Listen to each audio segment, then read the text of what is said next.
The piercing wails echoed through the dense Montana wilderness at dawn, a sound so desperate and raw that it stopped wildlife photographer Jake Sullivan dead in his tracks. He'd been following a trail of broken branches and disturbed earth for over an hour, hoping to capture images of the black bear family he'd been documenting for weeks. But this wasn't the gentle rumbling of adult bears or the playful squeaks of healthy cubs. This was pure anguish. Following the heart-rending cries deeper into the forest, Jake's heart sank when he finally located the source. Huddled against the base of a massive pine tree was the most pitiful sight he'd ever encountered in 20 years of wildlife photography.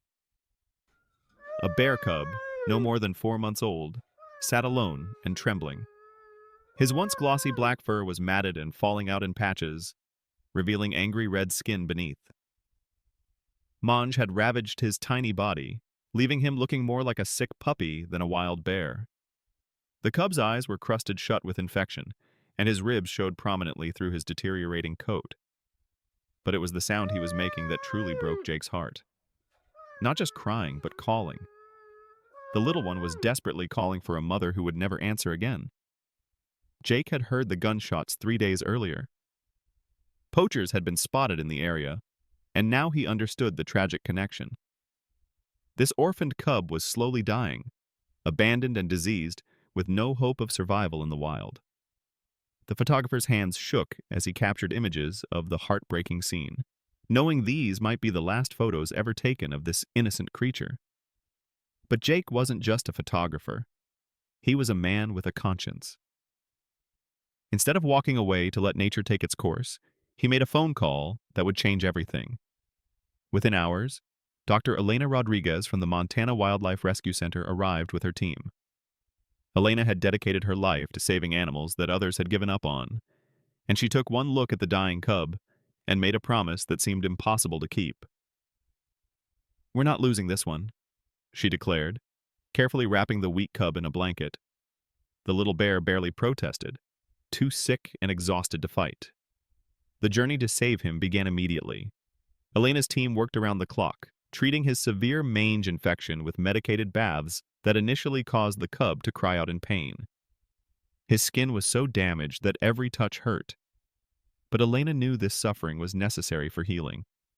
They fed him through a tube when he was too weak to eat, and volunteers took shifts staying with him through the night when his fever spiked dangerously high. For 2 weeks, it seemed like they might lose him anyway. The cub, whom they named Forrest, barely moved and showed little interest in food or play. Elena began to wonder if they were prolonging his suffering rather than saving his life.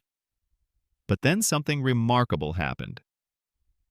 On a quiet Tuesday morning, volunteer Rebecca Chen noticed Forrest lifting his head when she entered his recovery room.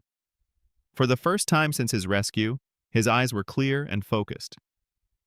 When she approached with his bottle, he didn't just accept the formula, he grabbed it eagerly with both paws. That tiny gesture of hope was all Elena needed to see. Forrest's recovery became nothing short of miraculous. His mange cleared up completely, revealing the beautiful, thick black coat that had been hidden underneath. His weight increased steadily, and his playful bear personality began to emerge. He learned to climb the wooden structures in his enclosure, splash in his water pool, and even began playing with enrichment toys. But Elena knew Forrest's story couldn't end in captivity. Bears belong in the wild, and this little fighter deserved his freedom. However, releasing him posed enormous challenges. Forrest had missed critical learning time with his mother. He didn't know how to forage properly, identify dangerous situations, or prepare for hibernation. Elena realized they needed help. That's when Tom Bradley entered the picture. Tom was a former park ranger who had developed an innovative bear rehabilitation technique on his remote 300-acre property. He had successfully returned 17 orphaned bears to the wild over the past decade. Tom's property mimicked natural bear habitat perfectly, with dense forests, streams, berry patches, and seasonal food sources that would teach Forrest essential survival skills. The day Forrest was transferred to Tom's facility, marked the beginning of his real education. Tom used a hands-off approach, allowing Forrest to develop natural behaviors without human interference. Hidden cameras captured Forrest learning to fish in the stream, tear apart rotting logs to find insects, and build daybeds in the forest underbrush. Most importantly, he learned to fear humans again, a crucial skill for a wild bear. As autumn approached, Forrest had transformed into a strong, healthy yearling weighing over 80 pounds. His survival instincts were sharp, and he demonstrated all the behaviors necessary for a successful life in the wild. Elena and Tom made the decision that everyone had been hoping for. Forrest was ready for release. Meanwhile, law enforcement had been busy with their own mission. The poachers who had killed Forrest's mother were finally caught after an extensive investigation involving multiple agencies. Jake's photographs and testimony helped convict them of illegal hunting and wildlife trafficking. They received substantial fines and prison sentences, ensuring they could never harm another bear family again. The day of Forrest's release was bittersweet. Elena, Tom, Jake, and a small team of researchers transported him to a protected wilderness area far from human activity. As they opened the transport crate, Forrest didn't hesitate. He bounded out with confidence, paused briefly to look back at the humans who had saved his life, then disappeared into the forest where he belonged. Trail cameras placed throughout the area have since captured images of Forrest thriving in his natural habitat. He's learned to hibernate successfully, avoid dangerous situations, and has even been spotted with other bears, suggesting he's developing the social skills he missed as an orphaned cub.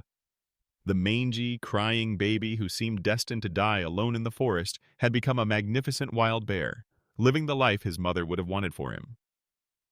Forrest's story spread far beyond Montana, inspiring wildlife protection legislation and increased funding for orphaned animal rescue programs.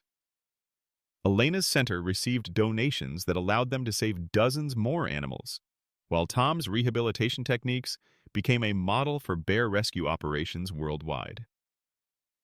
The poachers who started this tragedy paid the full price for their crimes, both legally and financially. Their conviction sent a strong message to other would-be wildlife criminals that there are serious consequences for destroying nature's families. Justice wasn't just served, it was served with interest. But perhaps the most beautiful justice was Forrest himself, running free through the wilderness, proving that sometimes the smallest, most broken creatures can overcome impossible odds when compassionate humans refuse to give up on them. His survival became a testament to the power of dedication, expertise, and unwavering hope. Every photograph Jake takes in those woods now carries extra meaning, knowing that his decision to make that crucial phone call saved not just one life, but inspired a movement that continues saving lives today. Forrest may never know the full impact of his story, but his legacy lives on in every rescued animal that gets a second chance at the wildlife they deserve. If this incredible true story of survival and justice touched your heart, please hit the like button and subscribe for more amazing real animal rescue stories that prove miracles happen when good people refuse to give up on innocent creatures in need.